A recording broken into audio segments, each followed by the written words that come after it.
Imagine America 60 years ago. It was the 1950s, and television was just beginning to encroach into America's living rooms, occupying the attention of families nationwide.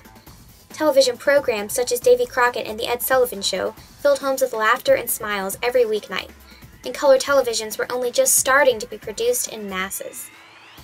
My memories of my childhood after we had TV was just sitting and watching with my family, and it seemed like we were together more watching TV or together more while watching TV than we were before we had a TV. That's about what we did mostly in late afternoon and at night.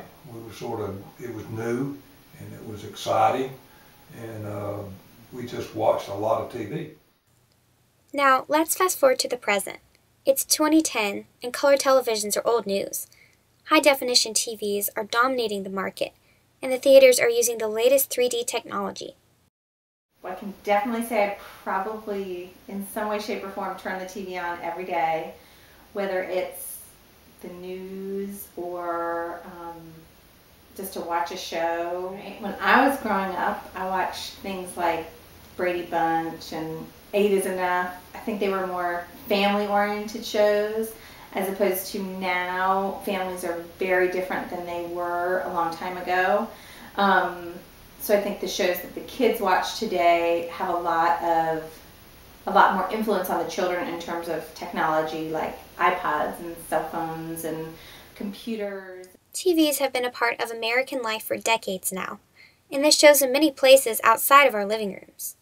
Just look at the supermarkets. The frozen food aisles are lined with various assortments of TV dinners.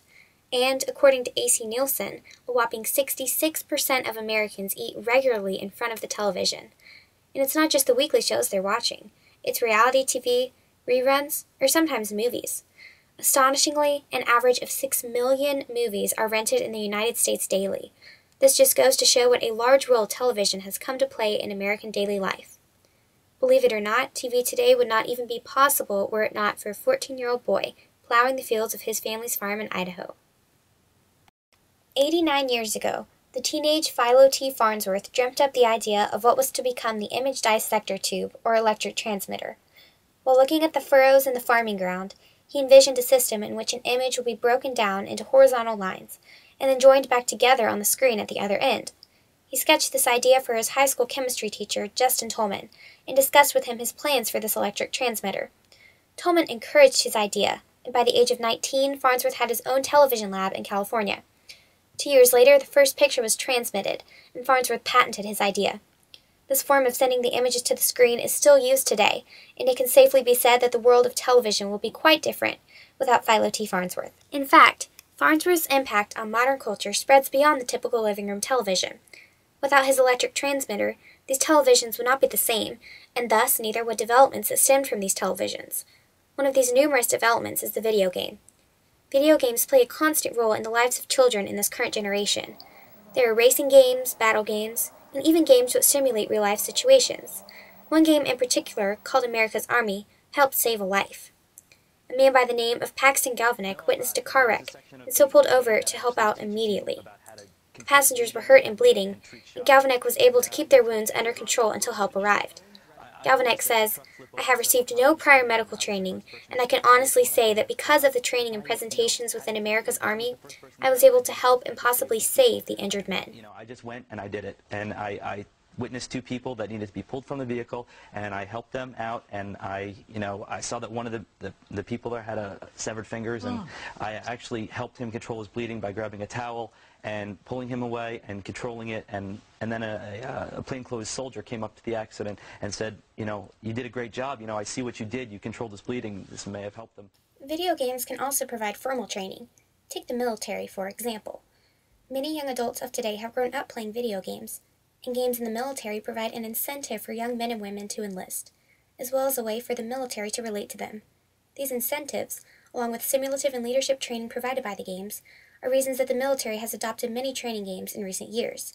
The Naval Fighter Weapons School, also known as Top Gun, has begun to use flight simulation that incorporates fighter jets as a means of training pilots. This polishes their skills as pilots to an even greater extent than with the simple, basic training that does not integrate video games. Also with us is Colonel Casey Wardinsky, America's Army Project Director. We brought this public game inside the Army because it was so realistic and so good, and we use it for Green Beret training now, the folks that run the Patriot missile systems, all kinds of systems. Okay. Aside from teaching skills, video games can be a source of knowledge. The game, Civilization, was designed for pure entertainment purposes, yet it proved educational, seeing as the gamers were learning global fast facts as they strove to build their own global empire. Civilization provides a fun way to learn, especially for children who have trouble learning in other ways. Video games can relate to these children when other means of learning can't, and this would not be possible without Philo T. Farnsworth's invention. Video games are educational, provide experience where it's needed, and also bring in huge amounts of cash to the entertainment industry. In 2007, the release of Halo 3 made $170 million in 24 hours in the USA alone. Without the invention of the modern TV, none of this profit would have been possible. The hospital is yet another place that would be completely different without the modern television. Though not as profitable as video games, TV monitors fill every room in the hospital. Using x-rays and ultrasounds, lives are saved through the television. For instance, a woman named Sylvia Sexton visited the hospital in concern of a bloated feeling in her upper abdomen. Through a quick, inexpensive ultrasound, the doctors could see that there was a problem with her gallbladder. Had the doctors not had this visual image to analyze, Sexton may not have made it. The same goes for x-rays.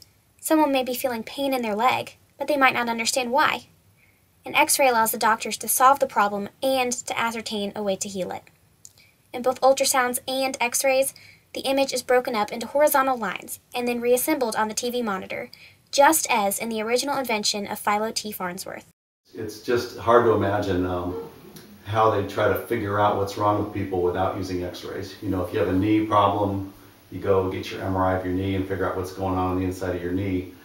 Without the x-rays, we'd have to do more surgery on people because we wouldn't be sure what's going on the inside. And we'd have to do a lot of just watching people and giving them medicine and seeing if they got better without really knowing what's going on with them. Without this invention, the modern television would be an impossible feat, and thus so would the video games and the technological medical aids that stemmed from it. Just think what you wouldn't know if you never saw a TV show. You know, we could see other cultures, see how they act, see what they do. It's just, that's sort of what we would do without it. Definitely be changed. Definitely.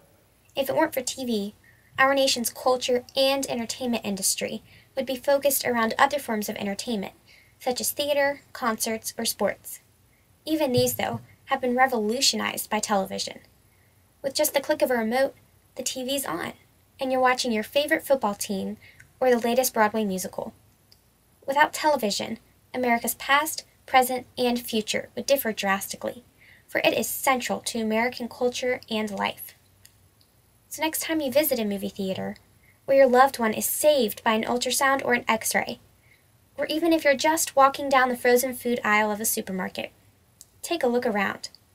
Think about the small invention of a young teenage boy from Idaho, and realize the incredible impact it has had on your life and American life as a whole.